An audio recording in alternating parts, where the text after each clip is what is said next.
வணக்கம். நீங்க கேட்டுக்கிட்டு இருக்கிறது த டீப் டைவ். உங்களுக்காகவே நீங்க அனுப்புன சில முக்கியமான கட்டுரைகள், அப்புறம் ஆய்வுகள், குறிப்புகள் எல்லாம் வச்சு நாம ஒரு விரிவான அலசல பார்க்க போறோம். இன்னைக்கு பாருங்க, பிரபலங்களோட உரிமைகள் எப்படி பாதுகாக்கப்படுதுங்கிறதுல ஆரம்பிச்சு ம் லடாக்ல நடக்கிற போராட்டங்கள், அப்புறம் இந்த பெண்களோட கணக்குல வராத வீட்டு வேலை, ஆமா அதோட முக்கியத்துவம், ஆமா இந்தியாவோட டிஜிட்டல் பண பரிவர்த்தனை வளர்ச்சி, அடேங்கப்பா. அப்புறம் நாம ரொம்ப அதிகமா சாப்பிடுற உப்பு பத்தின ஒரு எச்சரிக்கை. இது ரொம்ப முக்கியம். கடைசியா இந்த பாலஸ்தீன விவகாரத்துல இந்தியாவோட நிலைப்பாடு என்ன, இப்படி பல விஷயங்களை அலசுவோம். ஒரு தகவல் சுரங்கம் மாதிரி. ஆமா ஆமா நீங்க கொடுத்திருக்கிற இந்த ஆதாரங்கள் ஒவ்வொன்றும் உண்மையிலேயே ஒரு கதை சொல்லுது. அதுக்குள்ள இருக்கிற நுணுக்கமான விஷயங்களை நாம பிரிச்சு பார்த்து அதுக்கு பின்னால் இருக்கிற பெரிய சித்திரம் என்ன, அதோட தாக்கம் என்னன்னு புரிஞ்சுக்க முயற்சிப்போம். இது வெறும் செய்தி இல்ல, அதுக்கும் மேல. சரி, அப்ப ஆரம்பிக்கலாமா?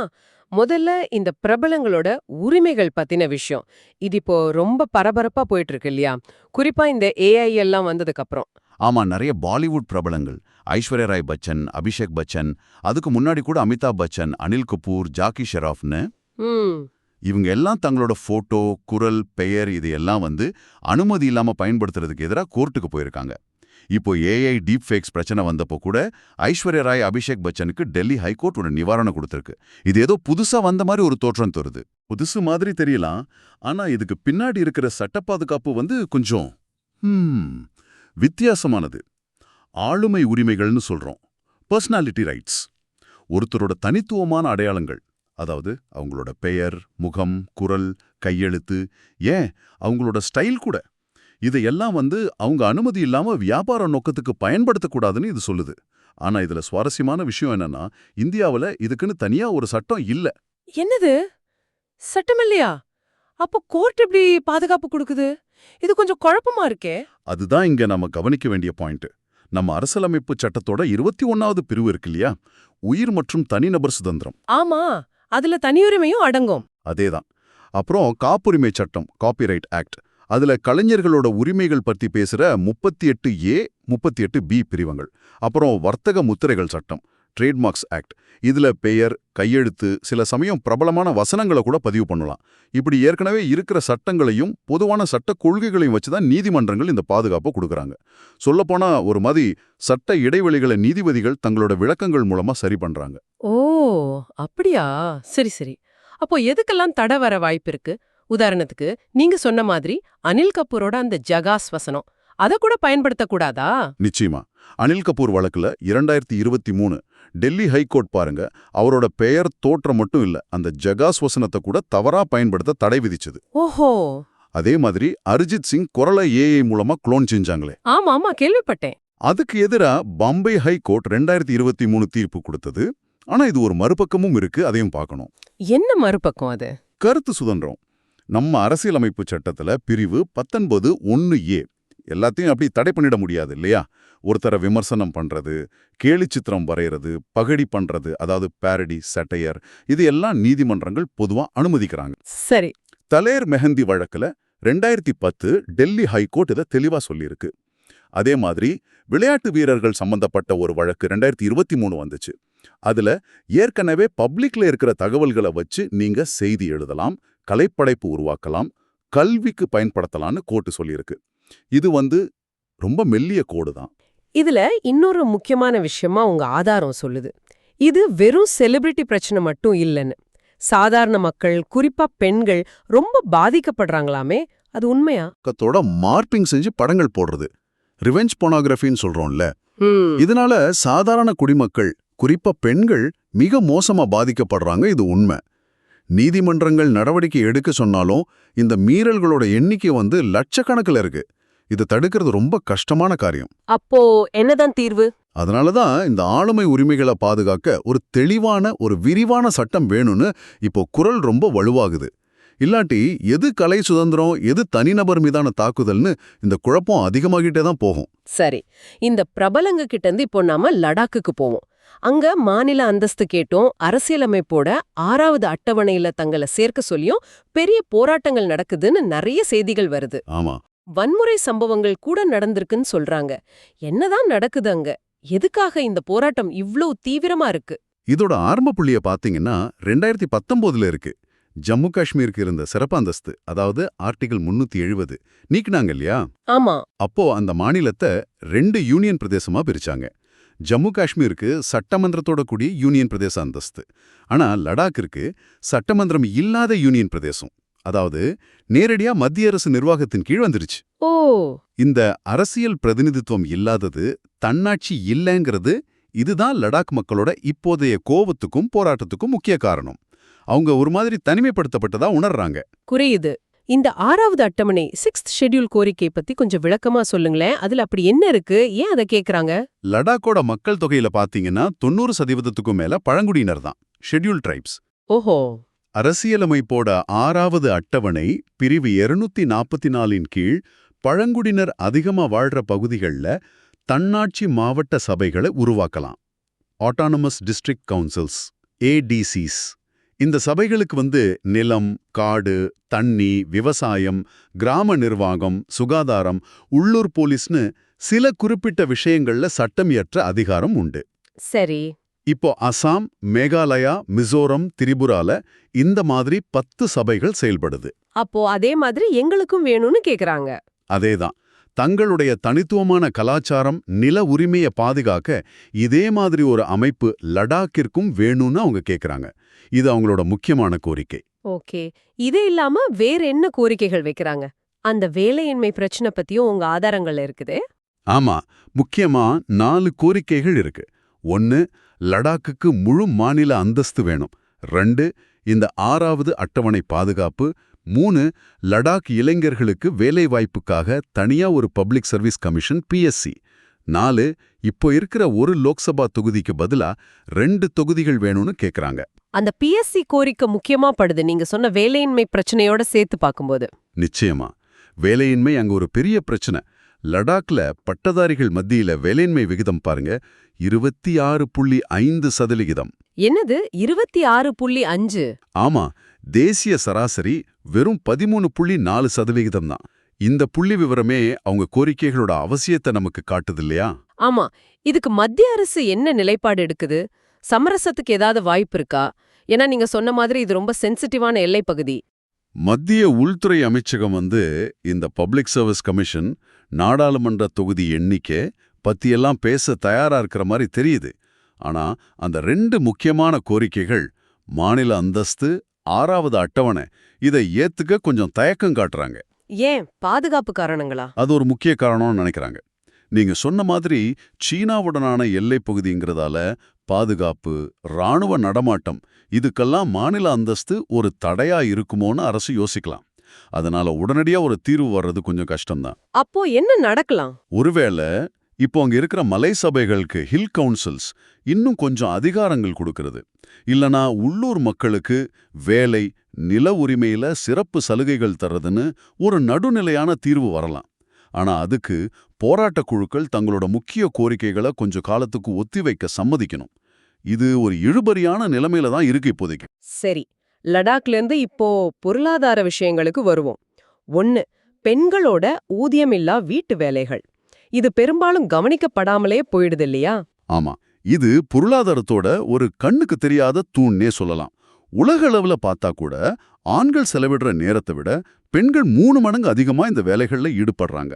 3 மடங்கா? ஆமா, இந்தியால இந்த இடைவெளி இன்னும் அதிகம். 2019ல ஒரு நேர பயன்பாட்டு கணக்கெடுப்பு, டைம் யூஸ் சர்வே, TUS எடுத்தாங்க. அதுபடி இந்திய பெண்கள் ஒரு நாளைக்கு சராசரியா 4.5 மணி நேரத்தை ஊதியமில்லா வீட்டு வேலைகள்லயும் பராமரிப்பு பணிகள்லயும் செலவிடுறாங்க. 4.5 மணி நேரம். ஆண்கள் வெறும் 1.5 மணி நேரம் தான். அடேப்பா, என்ன வித்தியாசம்? சமைக்கிறது, சுத்தம் பண்றது, குழந்தைங்க, வயசானவங்களை கவனிச்சுக்கிறது, இதெல்லாம் இதுல அடங்கும்.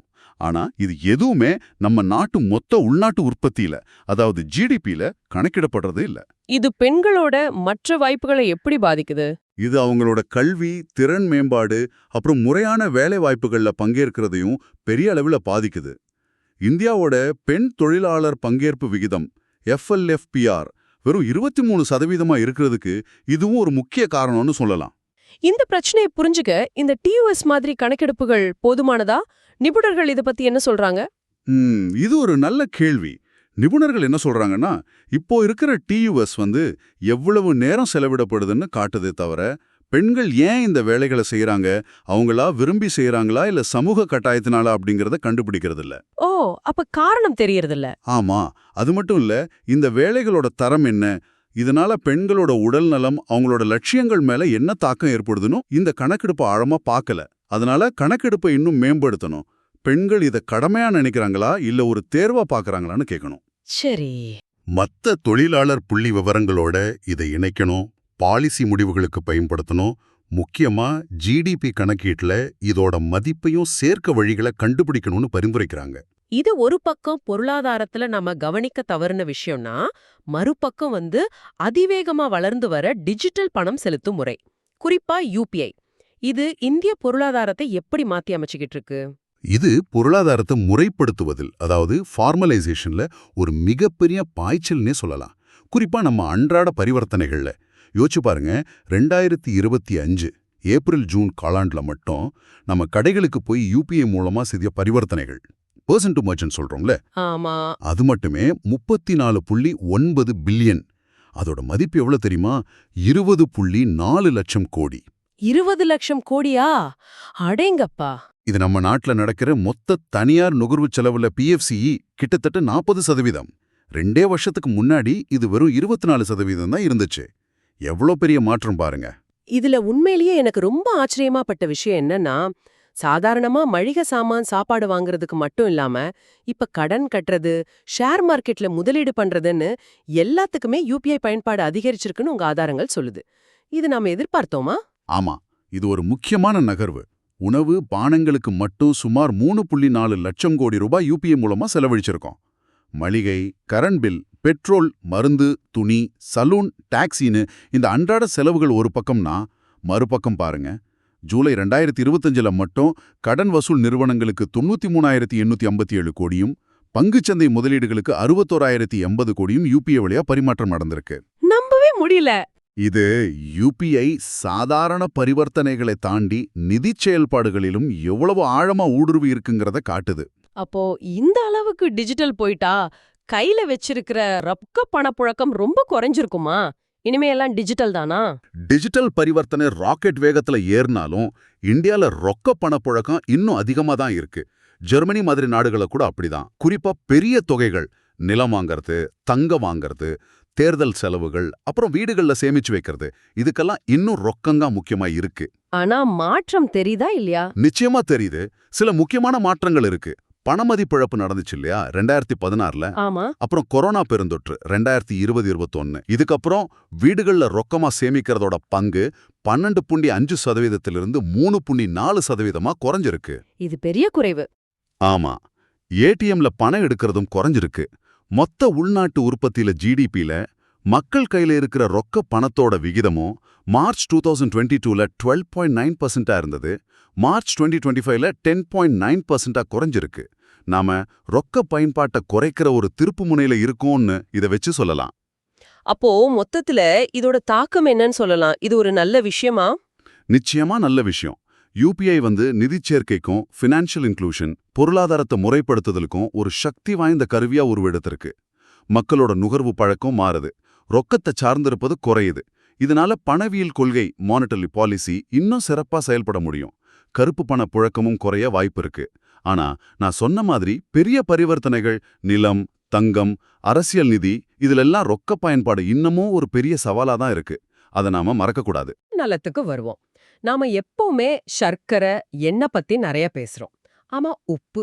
நாம இந்தியர்கள் அளவுக்கு அதிகமா உப்பு சாப்பிடுறோம்னு ஒரு ஆதாரம் ரொம்ப அழுத்தமா சொல்லுதே. இது உண்மையிலே அவ்ளோ பெரிய பிரச்சனையா? இது நாம சாதாரணமா நினைக்கிற விஷயம் இல்ல. இது ரொம்ப தீவிரமான பிரச்சனை. யோசிச்சு பாருங்க. உலக சுகாதார நிறுவனம் WHO என்ன சொல்லுது? ஒரு நாளைக்கு 5லிருந்து 6 கிராம் உப்பு போதும். ஆமா, 5-6 கிராம். ஆனா நாம இந்திய பெரியவர்கள் சராசரியா 8லிருந்து 11 கிராம் வரைக்கும் சாப்பிடுறோம். கிட்டத்தட்ட 2 மடங்கு. அட கடவுளே, 2 மடங்கா? ஆமா, இதுல முக்கால்வாசி எங்கிருந்து வருது தெரியுமா? நம்ம வீட்டு சமையல், ஊறுகாய், அப்பளம், வத்தல், இதுல இருந்து தான். அது மட்டும் இல்லாம ஹோட்டல் சாப்பாடு, அப்புறம் பாக்கெட்ல வர்ற சிப்ஸு, பிஸ்கட்டு, சாஸு, பிரெட்டுன்னு இந்த பதப்படுத்தப்பட்ட உணவுகள் HFSன்னு சொல்றோம்ல, ஹை ஃபேட் சால்ட் சுகர், ம். இதுலயும் மறைமுகமா நிறைய உப்பு ஒழிஞ்சிருக்கு. இதனால என்ன பிரச்சனை? இது நேரடியா உயர் ரத்த அழுத்தத்துக்கு, அதாவது ஹைப்பர் டென்ஷனுக்கு வழிவகுக்குது. இந்தியால 28% பெரியவங்களுக்கு உயர் ரத்த அழுத்தம் இருக்குன்னு புள்ளிவிவரம் சொல்லுது. 28%? ஆமா, இது இதய நோய்களோட ஆபத்தை ரொம்பவே அதிகரிக்குது. ஆனா ஒரு நம்பிக்கை இருக்கே, இந்த இந்துப்பு கருப்புப்பு எல்லாம் உடம்புக்கு நல்லதுன்னு சொல்றாங்களே, அது உண்மையா? இது சுத்தமான கட்டுக்கதை. எந்த உப்பா இருந்தாலும் சரி, அதுல இருக்கிறது சோடியம் தான். ஓ, அப்போ அதுல வித்தியாசமே இல்லையா? அளவுல தான் வித்தியாசம். அளவுக்கு அதிகமா போனா விளைவு ஒண்ணுதான். சில சமயம் என்ன ஆகும்னா, இந்த மாற்று உப்புக்கள்ல சுவை கொஞ்சம் கம்மியா இருக்குன்னு மக்கள் இன்னும் அதிகமா சேர்த்துக்க வாய்ப்பு இருக்கு. அப்படியா? அது மட்டுமில்லாம இந்த மாதிரி உப்புகள்ல அயோடின் சேர்க்காம இருக்கலாம். அதனால அயோடின் குறைபாடு வரவும் வாய்ப்பு இருக்கு. அப்ப பிரச்சனை உப்பு வகையில இல்ல, அளவுல தான் இருக்கு. அதேதான். இதுக்கு நம்ம பல வழிகள்ல தீர்வு காணணும். சமையல்ல உப்பை குறைக்கிறது, உப்புக்கு பதிலா மூலிகை, மசாலா பொருட்களை பயன்படுத்தலாம். சின்ன வயசுல இருந்தே குழந்தைங்களுக்கு உப்பு பழக்கத்தை கட்டுப்படுத்துறது, ஸ்கூல் மதிய உணவு, அங்கன்வாடியில கொடுக்கற சாப்பாட்டுல உப்பை குறைக்கிறது. அப்புறம் ரொம்ப முக்கியமா, உணவுப் பொருட்களோட பாக்கெட் மேலேயே உப்பு அளவு பத்தின எச்சரிக்கை லேபிள், ஃப்ரண்ட் ஆஃப் பேக் லேபிளிங்னு சொல்றோம்ல, ஆமாமா. அதை கட்டாயமாக்குறதுன்னு பல விஷயங்கள் செய்ய வேண்டியிருக்கு. நம்ம அன்றாட வாழ்க்கையில இருக்கிற உப்பு மாதிரி ஒரு சின்ன விஷயத்துல கூட எவ்வளவு கவனம் தேவைப்படுதுன்னு இப்ப புரியுது. அதே மாதிரி உலக அரங்கில் இந்தியா எடுக்கிற நிலைப்பாடுகளும் ரொம்ப உன்னிப்பா கவனிக்கப்படுது இல்லையா? குறிப்பா பாலஸ்தீன் பிரச்சனையில. சமீபத்துல சில ஐரோப்பிய நாடுகள், ஆஸ்திரேலியா எல்லாம் பாலஸ்தீனத்தை தனி நாடா அங்கீகரிச்சிருக்காங்க. இந்தியா ரொம்ப வருஷத்துக்கு முன்னாடியே 1988லே அங்கீகரிச்சிருந்தாலும், இப்ப காசால நடக்கிற மனிதாபிமான பேரழிவுல இந்தியாவோட குரல் கொஞ்சம் மென்மையா இருக்கோ இல்ல மௌனமா இருக்கோன்னு ஒரு விமர்சனம் உங்க ஆதாரங்கள்ல காணப்படுது. இதுக்கு முன்னாடி இந்தியாவோட நிலைப்பாடு எப்படி இருந்தது? இந்தியாவுக்கு இந்த விஷயத்துல ஒரு நீண்ட வரலாறு இருக்கு. ஒடுக்கப்பட்ட மக்களுக்காக குரல் கொடுக்கறதுல, காலனித்துவ எதிர்ப்புல இந்தியா எப்பவுமே முன்னாடி நின்று இருக்கு. உதாரணத்துக்கு, தென்னாப்பிரிக்காவோட நிறவரிக்கு எதிராக வர்த்தக தடை விதிச்சது, அல்ஜீரியாவோட சுதந்திர போராட்டத்தை ஆதரிச்சது, 1971ல பங்களாதேஷ், அப்போ கிழக்கு பாகிஸ்தான் இனப்படுகொலையை தடுக்க உதவியது, வியட்நாம் போர்ல அமைதியை வலியுறுத்தினதுன்னு நிறைய சொல்லலாம். சரி, பாலஸ்தீனம் விஷயத்துல? பாலஸ்தீன விடுதலை இயக்கத்தை, அதாவது PLOவை 1974லேயே அங்கீகரிச்சது இந்தியா. இஸ்ரேலோட அமைதியா சேர்ந்து வாழ்ற 2 ஸ்டேட் சொல்யூஷனுக்கு தொடர்ந்து ஆதரவு தெரிவிச்சுட்டு வந்திருக்கு. ஐநா சபையில பாலஸ்தீன உரிமைகளுக்கு ஆதரவாகவும் இஸ்ரேலிய குடியேற்றங்களுக்கு எதிராகவும் வாக்களிச்சிருக்கு. அதே சமயம் இஸ்ரேல் கூடயும் தூதரக உறவை பேணி வந்திருக்கு. இது ஒரு மாதிரி சமநிலையான அணுகுமுறையா பார்க்கப்பட்டுச்சு. அப்போ இப்ப ஏன் இந்த விமர்சனம் வருது? வரலாற்று ரீதியா ஆதரவு கொடுத்த இந்தியா இப்ப ஏன் அமைதியா இருக்குன்னு நினைக்கிறாங்க? என்ன மாறிடுச்சு? அக்டோபர் 2023ல ஹமாஸ் நடத்தின தாக்குதலும், அதுக்கு பதிலடியா இஸ்ரேல் காசாவுல நடத்துற ராணுவ நடவடிக்கையும், இது மிகப்பெரிய மனிதாபிமான பேரழிவை ஏற்படுத்தியிருக்கு. ஆமா, செய்திகள்ல பாக்குறோம். 55,000க்கும் மேற்பட்ட பாலஸ்தீனியர்கள், அதுல 17,000 குழந்தைங்க கொல்லப்பட்டிருக்காங்கன்னு சொல்றாங்க. கட்டடங்கள் தரைமட்டமாக்கப்பட்டு பஞ்சம் தலவிரிச்சு ஆடுது. இந்த மாதிரி ஒரு சூழல்ல பல நாடுகள் பாலஸ்தீனத்தை அங்கீகரிக்கிற இந்த நேரத்துல இந்தியாவோட தற்போதைய அணுகுமுறை, அது அதோட வரலாற்று நிலைப்பாட்டிலிருந்தும் அரசியலமைப்போட வழிகாட்டு நெறிமுறைகள்ல இருந்தும், அதாவது சர்வதேச அமைதி பாதுகாப்பை மேம்படுத்துறது, அதிலிருந்து கொஞ்சம் விலகி தனிநபர் நட்புறவை முன்னிறுத்துற மாதிரி இருக்குன்னு விமர்சகர்கள் சுட்டிக்காட்டுறாங்க. உங்க ஆதாரங்கள் இதைத்தான் பிரதிபலிக்குது. இதோட பெரிய தாக்கத்தை பார்த்தா இது வெறும் வெளியுறவுக் கொள்கை சம்பந்தப்பட்ட விஷயம் மட்டும் இல்ல. இது இந்தியாவோட தார்மீக நிலைப்பாடு, அதோட வரலாற்று மரபு சம்பந்தப்பட்ட ஒரு கேள்வியாவும் பார்க்கப்படுது. உலக அரங்கில் இந்தியா தன்னை எப்படி நிலைநிறுத்திக்க விரும்புதுங்கிறதையும் இது காட்டுது. இன்னைக்கு நாம நிறைய முக்கியமான ஆனா கொஞ்சம் சிக்கலான விஷயங்களை உங்க ஆதாரங்கள் வழியா ரொம்ப விரிவாகவே அலசி ஆராய்ஞ்சோம். பிரபலங்களோட தனிப்பட்ட உரிமைகள்ல ஆரம்பிச்சு லடாக் மக்களோட குரல், பெண்களோட அங்கீகரிக்கப்படாத உழைப்பு, டிஜிட்டல் பண பரிவர்த்தனையோட அசுர வளர்ச்சி, நம்ம சாப்பாட்டுல ஒளிஞ்சிருக்கிற உப்பு அபாயம், கடைசியா உலக அரங்கில் இந்தியாவோட நிலைப்பாடு வரைக்கும் நிறைய விஷயங்களை தொட்டு பேசணும். ஆமா, இது எல்லாமே தனித்தனி விஷயங்கள் மாதிரி நமக்கு தெரிஞ்சாலும் எங்கேயோ ஒரு இடத்துல இது ஒன்னோட ஒன்று தொடர்புல இருக்கு. நம்ம தனிப்பட்ட வாழ்க்கை, சமூகம், நாட்டோட கொள்கைகள்னு எல்லாத்துலயும் இதோட தாக்கம் இருக்குங்கிறது தான் உண்மை. சரி, வழக்கம் போல நீங்க யோசிச்சு பார்க்க ஒரு கேள்வியோட முடிக்கிறோம். ஒரு பக்கம் ஏஐ மாதிரி தொழில்நுட்பங்கள் அபரிமிதமா வளர்ந்துட்டு இருக்கு, பிரம்மாண்டமா இருக்கு. இன்னொரு பக்கம் தனிநபர்களோட உரிமைகள், தனியுரிமைக்கான தேவையும் அதிகரிக்குது. இது ரெண்டுக்கும் நடுவுல ஒரு சரியான சமநிலைய நம்ம எப்படி உருவாக்க முடியும்? இதுக்கு சட்டங்கள் மட்டும் போதுமா, இல்ல ஒரு சமூகமா நாமளும் நம்ம தார்மீக பொறுப்பை உணர்ந்து செயல்படணுமா? என்ன நினைக்கிறீங்க? உங்க கருத்துக்களை எங்களுடன் பகிர்ந்து கொள்ளுங்கள். அடுத்த முறை இன்னும் ஆழமான அலசலோட சந்திக்கலாம். நன்றி. வணக்கம். இன்றைய நடப்பு நிகழ்வுகளோட இந்த ஆழமான அலசலுக்கு உங்களை வரவேற்கிறோம். வணக்கம். இன்னைக்கு செப்டம்பர் 25, 2025 தேதியிட்ட சில முக்கியமான விஷயங்களை நம்ம பார்க்க போறோம். எங்க கிட்ட இருக்கிற செப் 25, 2025 நடப்பு நிகழ்வுகள் சுருக்கம் குறிப்பை வச்சு தான் இதை அலச போறோம். ஆமா, இதுல அறிவியல், டெக்னாலஜி, சர்வதேச நிலவரம், இந்திய நிர்வாகம், அப்புறம் சுற்றுப்புறம்னு நிறைய இருக்கு. எங்க நோக்கம் இந்த தகவல்களை அப்படியே சொல்றதில்ல. இதுக்குள்ள இருக்கிற சுவாரஸ்யமான விஷயங்கள், அது நம்மளை எப்படி பாதிக்குதுன்னு கொஞ்சம் ஆழமா பார்க்கறது தான். சரி, ஆரம்பிக்கலாம். முதல்ல ஒரு அறிவியல் செய்தி. சோலார் எனர்ஜில ஏதோ புதுசா கண்டுபிடிச்சிருக்காங்களாமே ஸ்வீடன் விஞ்ஞானிகள். ஆமாம், இது பெரோஸ்கைட் சோலார் செல்கள் பத்தினது. அதோட நிலைப்புத்தன்மை, அதாவது ஸ்டெபிலிட்டி, ரொம்ப நாளா ஒரு பிரச்சனையா இருந்துச்சு. ஓஹோ. இப்போ ஆர்டிஃபிஷியல் இன்டெலிஜென்ஸ், ஏஐ யூஸ் பண்ணி அந்த பிரச்சனைக்கு ஒரு தீர்வு கண்டுபிடிச்சிருக்காங்க. இது நிஜமாவே ஒரு பெரிய விஷயம். பெரோஸ்கைட்டு இது என்ன சாதாரண சிலிகான் பேனல் மாதிரி இல்லையா? கொஞ்சம் வித்தியாசமா இருக்கே பேரு. ஆமா, இது வேற டெக்னாலஜி. பெரோஸ்கைட்ங்கிறது ஒரு மினரல், ஒரு கனிமம். அதோட அமைப்புல இருக்கிற மாதிரி சில வேதிப்பொருட்களை வச்சு செய்யறாங்க. சரி. இது ரொம்ப மெல்லிய படலம் மாதிரி இருக்கும், தின் ஃபிலிம் டெக்னாலஜி. அதனாலதான் இதுக்கு அவ்ளோ முக்கியத்துவம். ஓ, அப்ப இதுல அப்படி என்ன ஸ்பெஷல்? ஏன் இவ்ளோ பேசுறாங்க?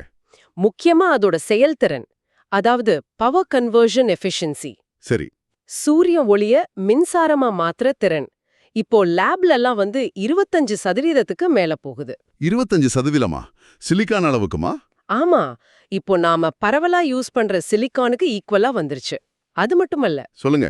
இது ரொம்ப மெல்லுசு, எடை கம்மி, அப்புறம் வளையும் தன்மை கூட இருக்கு. ஃப்ளெக்சிபிளா? அடங்கப்பா, வளையும் தன்மையா? அப்போ எங்கெல்லாம் யூஸ் பண்ண முடியும்? யோசிச்சு பாருங்க, ஜன்னல் மேல, வளைவான கட்டிட மேற்பரப்புல. ஆமா. ஏன், நம்ம ஸ்மார்ட் போன்ல, கார் மேல கூட ஒட்டலாம் எதிர்காலத்துல.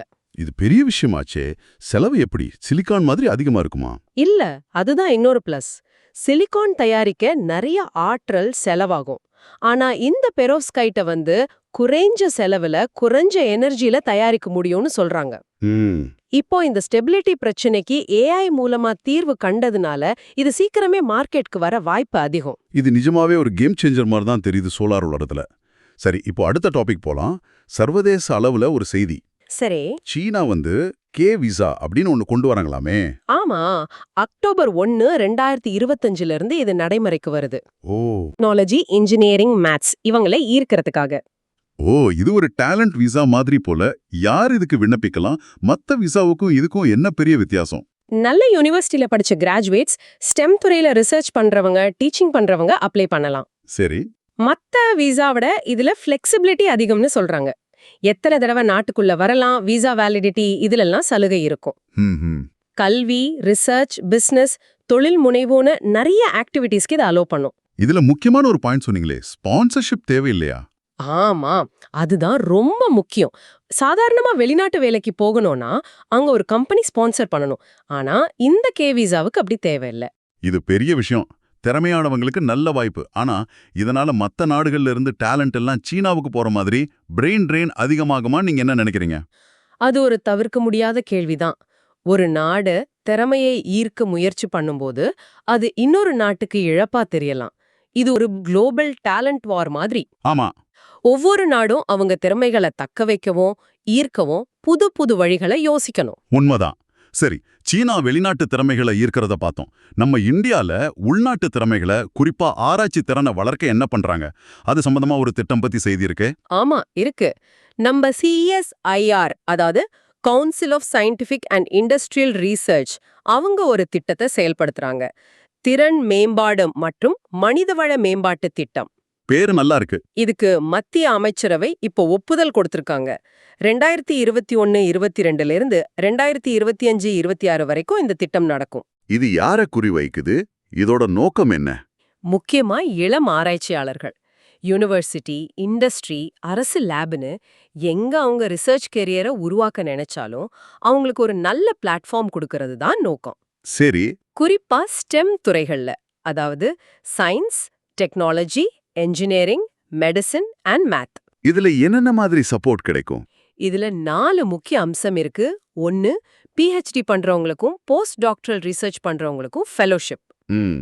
2வது, வெளியேந்து வர research projects, retired scientist scheme, Bhatnagar fellowship, இந்த மாதிரி விஷயங்கள். ஓகே. 3வது, நல்லா பண்றவங்களுக்கு அவார்ட்ஸ் கொடுத்து அங்கீகாரம் பண்றது. 4வது, முக்கியமான ஒன்னு, டிராவல் கிராண்ட்ஸ். டிராவல் கிராண்ட்ஸா? எதுக்கு? நம்ம ஆராய்ச்சியாளர்கள் வெளிநாட்டு கருத்தரங்குகள்ல போய் அவங்க வேலைய பிரசன்ட் பண்ண, புது விஷயங்களை கத்துக்க, தொடர்பு ஏற்படுத்திக்க இது உதவும். அறிவு பகிர்வுக்கு இது ரொம்ப முக்கியம். அப்போ இது ஒரு முழுமையான திட்டம் மாதிரி தெரியுது. உள்நாட்டு திறமையை வளர்க்கவும் தக்க வைக்கவும் உதவும். ஆமா, இது நம்ம நாட்டுல 1 மில்லியனுக்கு எத்தனை ஆராய்ச்சியாளர்கள் இருக்காங்கங்கிற எண்ணிக்கைய அதிகப்படுத்த உதவும். நம்ம நீடித்த நிலையான வளர்ச்சி இலக்குகளை SDGs அடையவும் இது முக்கியம். நிச்சயமா. சரி, இப்போ நம்ம அடிக்கடி செய்திகள்ல கேக்குற ஒரு அமைப்பு பத்தி பேசலாம். Censor board. CBFC. ஆமா. சமீபத்துல கூட சில படங்கள்ல சாதி, மதம், அரசியல் பத்தின குறிப்புகள் இருக்குன்னு சொல்லி CBFC ரொம்ப கடுமையா தணிக்கை செஞ்சதா பேச்சடிப்படுச்சு. இந்த CBFC அமைப்பு எப்படி வேலை செய்யுது? CBFC, அதாவது மத்திய திரைப்பட சான்றிதழ் வாரியம். இது தகவல் மற்றும் ஒளிபரப்பு அமைச்சகத்தின் கீழே வர்ற ஒரு சட்டப்பூர்வமான அமைப்பு, ஸ்டாட்யூட்டரி பாடி. ஓ. நம்ம பேச்சு வழக்குல சென்சார் போர்டுன்னு சொன்னாலும் அவங்க வேலை தணிக்கை மட்டும் இல்ல, முக்கியமா படங்களுக்கு சான்றிதழ் கொடுக்கறது. அப்போ இவங்க தான் ஒரு படம் ரிலீஸ் ஆகலாமா வேண்டாமான்னு முடிவு பண்றாங்களா? நேரடியா அப்படி சொல்ல முடியாது. ஆனா அவங்க சான்றிதழ் இல்லாம எந்த படத்தையும் தியேட்டர்லயோ பொது வழியிலயோ காட்ட முடியாது. அவங்க சில சட்டங்கள், விதிகள் படிதான் செயல்படுறாங்க. என்ன மாதிரி சட்டங்கள்? முக்கியமா சினிமாட்டோகிராஃப் சட்டம் 1952, அப்புறம் அதுக்கான விதிகள் 1983ல வந்தது. அரசாங்கம் அப்பப்போ கொடுக்கிற வழிகாட்டுதல்களும் இதுல அடங்கும். சரி, என்ன மாதிரி சான்றிதழ் கொடுப்பாங்க? பொதுவா 4 வகை இருக்கு. U சர்டிபிகேட்னா யூனிவர்சல், எல்லாரும் பார்க்கலாம். சரி. UAனா 12 வயசுக்கு கீழே இருக்கிற குழந்தைங்க பெத்தவங்க கூட பார்க்கலாம். பேரண்டல் கைடன்ஸ் தேவை. ஏனா அடல்ட்ஸ் ஒன்லி, வயசு வந்தவங்க மட்டும். அப்புறம் Sன்னு ஒன்னு இருக்கு. எஸ், அது என்ன ஸ்பெஷலா? ஆமா, இது ரொம்ப அரிதானது. ரெஸ்ட்ரிக்டட் டு ஸ்பெஷல் கிளாஸஸ், அதாவது டாக்டர்ஸ், விவசாயிகள் மாதிரி குறிப்பிட்ட ஆடியன்ஸ்க்கு மட்டும் காட்ட அனுமதி. பொதுவா இது வராது. இப்போ இதுல என்ன புதுசா கொண்டு வந்திருக்காங்கன்னு சொன்னாங்களே? ஆமா, 2023 சட்ட திருத்தத்துல இந்த UAய இன்னும் பிரிச்சுட்டாங்க. UA 7+, UA 13+, UA 16+ அப்படின்னு. இது இன்னும் கொஞ்சம் தெளிவா இருக்கும்னு நினைக்கிறாங்க. ஓகே. இது திரைப்படங்களுக்கான விதிகள். இப்போ நாட்டுல ஒரு பகுதிக்கான சிறப்பு நிர்வாக விதிகள் பத்தி ஒரு முக்கியமான கோரிக்கை எழுந்திருக்கு லடாக்ல. ஆமா, 6வது அட்டவணை கோரிக்கை. அங்க நடந்த போராட்டங்கள் பத்தியும் கேள்விப்பட்டோம். இந்த 6வது அட்டவணை, அதாவது 6th ஷெட்யூல்னா என்ன? ஏன் லடாக் மக்கள் இதை கேக்குறாங்க? 6வது அட்டவணைங்கிறது நம்ம அரசியலமைப்புல ஒரு சிறப்பு அம்சம். இது முக்கியமா வடகிழக்கு மாநிலங்கள்ல இருக்கிற சில பழங்குடியின பகுதிகளோட நிர்வாகத்துக்காக உருவாக்கப்பட்டது. எந்தெந்த மாநிலங்கள்? அசாம், மேகாலயா, திரிபுரா, மிசோரம், இந்த 4 மாநிலங்கள்ல இப்போ நடைமுறையில இருக்கு. சரி. அங்க இருக்கிற பழங்குடி மக்களோட தனித்துவமான கலாச்சாரம், அவங்களோட நலன்கள், இதையெல்லாம் பாதுகாக்க அவங்களுக்கு கணிசமான தன்னாட்சி அட்டானமி கொடுக்கறது தான் இதோட நோக்கம். இது மத்த பழங்குடி பகுதிகளுக்கு இருக்கிற 5வது அட்டவணையிலிருந்து எப்படி வித்தியாசப்படுது? இது ஒரு முக்கியமான கேள்வி. 5வது அட்டவணையை விட 6வது அட்டவணை நிறைய தன்னாட்சி அதிகாரங்களை கொடுக்குது. ஓ, அப்படியா? ஆமா, இதுக்காக தன்னாட்சி மாவட்ட கவுன்சில்கள் ADC உருவாக்குவாங்க. இந்த கவுன்சில்களுக்கு என்ன பவர் இருக்கும்? அவங்களுக்கு நிறைய பவர்ஸ் உண்டு. அவங்க பகுதியில நிலம், காடுகள், ரிசர்வ் காடுகள் தவிர சொத்து, அவங்களோட பாரம்பரிய சட்டங்கள், பழக்க வழக்கங்கள், இது சம்பந்தமா சட்டம் ஏற்றலாம். ஆளுநரோட ஒப்புதல் வேணும் அதுக்கு. சரி. சின்ன சின்ன சிவில், கிரிமினல் வழக்குகளை விசாரிக்க கோர்ட்ஸ் அமைக்கலாம். சில வரிகளை விதிக்கலாம், வசூலிக்கலாம். அது மட்டுமில்ல, ஆரம்ப பள்ளிகள், டிஸ்பென்சரி, மார்க்கெட், ரோட் இந்த மாதிரி லோக்கல் அட்மினிஸ்ட்ரேஷனையும் அவங்க பாத்துக்கலாம். அப்போ பார்லிமெண்ட் இல்ல ஸ்டேட் சட்டமெல்லாம் அங்க பொருந்தாதா? பொருந்தும், ஆனா நேரடியா இல்ல. சில மாற்றங்களோட இல்ல சில விதி விலக்குகளோட தான் பொருந்தும். இதுதான் அவங்களுக்கு கிடைக்கிற தன்னாட்சி. புரியுது. அப்ப லடாக் மக்களும் அவங்களோட தனித்துவமான அடையாளம், கலாச்சாரம், நிலப்பரப்பு பாதுகாக்க இந்த மாதிரி ஒரு அமைப்பு தேவைன்னு நினைக்கிறாங்க. இது ஒரு முக்கியமான விஷயம். சரி, நிலம், கலாச்சாரம் பத்தி பேசிட்டோம். இப்போ நாடு முழுக்க இருக்கிற இன்னொரு முக்கியமான வளம் தண்ணி. ஆமா, நீர். அதை நிர்வகிக்கிற மத்திய நீர் ஆணையம் CWC பத்தி ஒரு செய்தி. அவங்க திறமையான நீர் மேலாண்மைக்கான தொழில்நுட்பம் ஒரு ஒர்க் ஷாப் நடத்துறாங்களாமே. ஆமா, சென்ட்ரல் வாட்டர் கமிஷன். இவங்க ஜல் சக்தி அமைச்சகத்தோட ஒரு முக்கியமான டெக்னிக்கல் அமைப்பு. இவங்க என்ன வேலை செய்றாங்க? நாடு முழுக்க நீர் வளம் சம்பந்தமான திட்டங்கள், அதாவது வெள்ளக்கட்டுப்பாடு, இரிகேஷன், குடிநீர் சப்ளை, ஹைட்ரோ பவர், நீர்வழி போக்குவரத்து, இது எல்லாத்துக்கும் பிளான் பண்றது, கோஆர்டினேட் பண்றது இவங்க வேலை தான். ஓகே. அவங்க பூனேல நேஷனல் வாட்டர் அகாடமின்னு ஒன்னு வச்சிருக்காங்க. அங்க இன்ஜினியர்ஸ்க்கெல்லாம் ட்ரைனிங் கொடுக்கறாங்க. இந்த ஒர்க் ஷாப் சுஜலாம் பாரத் உச்சி மாநாட்டின் ஒரு பகுதின்னு சொன்னீங்க. அது என்ன மாநாடு? சுஜலாம் பாரத் சம்மிட்ங்கிறது ஜல் சக்தி மினிஸ்ட்ரி ஆரம்பிச்சது. நீதி ஆயோக் கோஆர்டினேட் பண்றாங்க. இதோட நோக்கம் நீர் மேலாண்மை, சுகாதாரம், சஸ்டெயினபிள் பிராக்டிசஸ் இதுலெல்லாம் கவனம் செலுத்துறது. முக்கியமா கிராஸ் ரூட் லெவல்ல இருந்து ஃபீட்பேக் வாங்கி அதை நேஷனல் பாலிசிக்கு கொண்டு போறது. இதுக்காக நிறைய துறை சார்ந்த மாநாடுகள் நடக்குது. நல்ல முயற்சி தான். நீர் மேலாண்மை இப்ப ரொம்ப அவசியமா இருக்கு.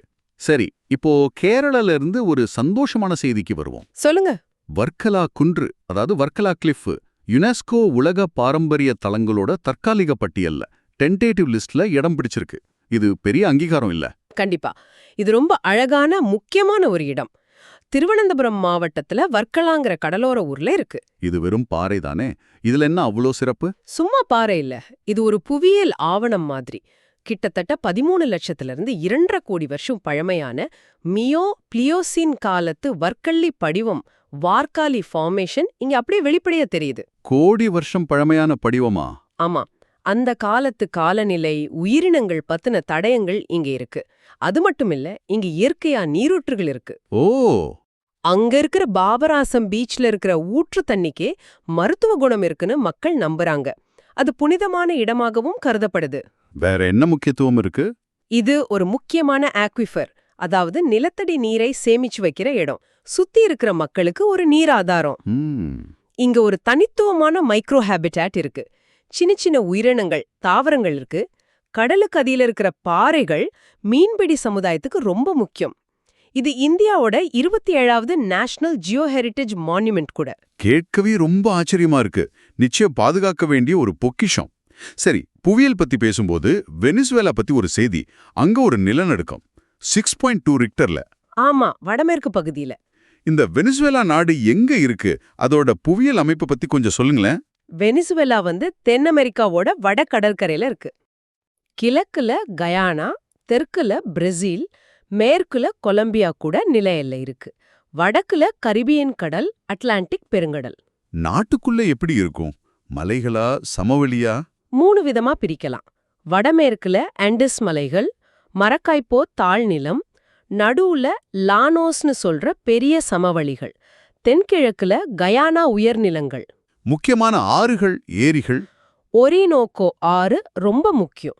மரக்காய்போ ஏரி, இதுதான் சவுத் அமெரிக்காலேயே பெரிய ஏரி. ஓ. உலகத்திலேயே உயரமான நீர்வீழ்ச்சி ஏஞ்சல் ஃபால்ஸ் இங்கதான் கயானா உயர்நிலங்கள்ல இருக்கு. இயற்கை வளம் எப்படி?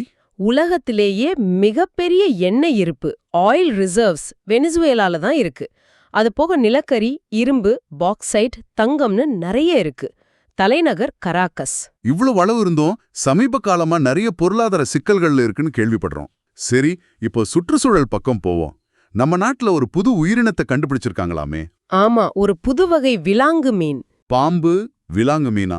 துடுப்பில்லாத பாம்பு விலாங்கு மீன், ஃபின்லெஸ் ஸ்னேக் ஈல். இதுக்கு அப்டெரிக்டஸ் கன்னியாகுமரியின் பேர் வச்சிருக்காங்க. கன்னியாகுமரியின் பேரா? அப்போ அங்கதான் கண்டுபிடிச்சாங்களா? ஆமா, கன்னியாகுமரி மாவட்டத்துல குளச்சல் கடற்கரை பக்கத்துல இது கண்டுபிடிச்சிருக்காங்க. நம்ம NBFGR அதாவது national bureau fish genetic research ஆராய்ச்சியாளர்கள். இது பார்க்க எப்படி இருக்கும்? மத்த விலாங்குல இருந்து எப்படி வித்தியாசமா இருக்கும்? இதுக்கு தங்க மஞ்சள் நிறத்துல உடம்பு இருக்குமா, தலையோட அடிப்பக்கம் வெள்ளையா இருக்கும். உடம்புல 3 கருப்பு திட்டுகள் பிளாச்சஸ் இருக்கு.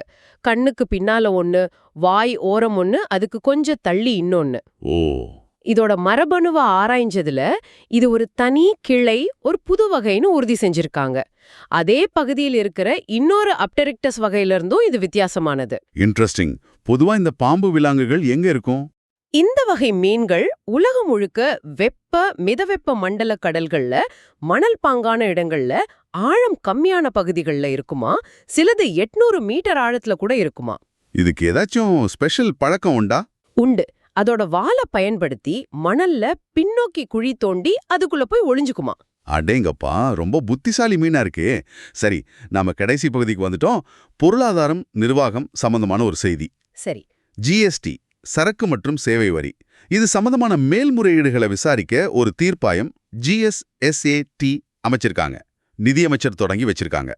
ஆமா, goods and services tax appellate tribunal, GSSAT. இது ஜிஎஸ்டி சட்டம் 2017 கீழே உருவாக்கப்பட்ட ஒரு மேல்முறையீட்டு அமைப்பு. எதுக்காக இந்த தீர்ப்பாயம் இப்போ? ஜிஎஸ்டி வந்ததிலிருந்து நிறைய வழக்குகள், கருத்து வேறுபாடுகள் வருது, வரி செலுத்துறவங்களுக்கும் அதிகாரிகளுக்கும் நடுவுல. இந்த மாதிரி மேல்முறையீடுகளை விசாரிக்க ஒரு தனி அமைப்பு தேவைப்பட்டது. அதான் இது. அப்போ இது ஒரு மாதிரி ஜிஎஸ்டி கோர்ட் மாதிரியா? கிட்டத்தட்ட அப்படிதான். இதுக்கு புதுடெல்லியில ஒரு முதன்மை அமர்வு, பிரின்சிபல் பெஞ்ச் இருக்கும். நாடு முழுக்க 31 மாநில அமர்வுகள், ஸ்டேட் பெஞ்சஸும் இருக்கும். இதுல யார் யார் மெம்பரா இருப்பாங்க? அவங்களோட தகுதி என்ன? இதுல நீதித்துறை உறுப்பினர்கள், ஜுடிஷியல் மெம்பர்ஸ், தொழில்நுட்ப உறுப்பினர்கள், டெக்னிக்கல் மெம்பர்ஸ் இருப்பாங்க. ஓ, தலைவர் சுப்ரீம் கோர்ட் ஜட்ஜ் அல்லது ஹைகோர்ட் சீஃப் ஜஸ்டிஸா இருந்தவரா இருக்கணும். நீதித்துறை உறுப்பினர், ஹைகோர்ட் ஜட்ஜ் அல்லது 10 வருஷம் அனுபவம் உள்ள டிஸ்ட்ரிக்ட் ஜட்ஜா இருக்கணும். தொழில்நுட்ப உறுப்பினர்கள் அவங்க சென்ட்ரல் கவர்மெண்ட்ல இருந்தா IRS மாதிரி சீனியர் ஆபீசரா, ஜிஎஸ்டி நிர்வாகத்துல அனுபவம் உள்ளவரா இருக்கணும். ஸ்டேட் கவர்மெண்ட்ல இருந்தா அங்க வரி நிர்வாகத்துல சீனியர் ஆபீசரா இருக்கணும். 2 பேருக்குமே குறைஞ்சது 25 வருஷ சர்வீஸ் அனுபவம் வேணும். அப்போ சட்டம் தெரிஞ்சவங்களும் வரி நுணுக்கம் தெரிஞ்சவங்களும் இருப்பாங்க. ஆமா, அதுதான் நோக்கம். அப்பதான் தீர்ப்புகள் சரியா இருக்கும். இவங்களோட பதவிக்காலம் எவ்வளோ? இந்த தீர்ப்பாயத்துக்கு என்ன அதிகாரங்கள்? 4 வருஷம் பதவிக்காலம், இல்லன்னா தலைவருக்கு 70 வயசு, உறுப்பினர்களுக்கு 67 வயசு வர்ற வரைக்கும். இதுல எது முதல்ல வருதோ அது.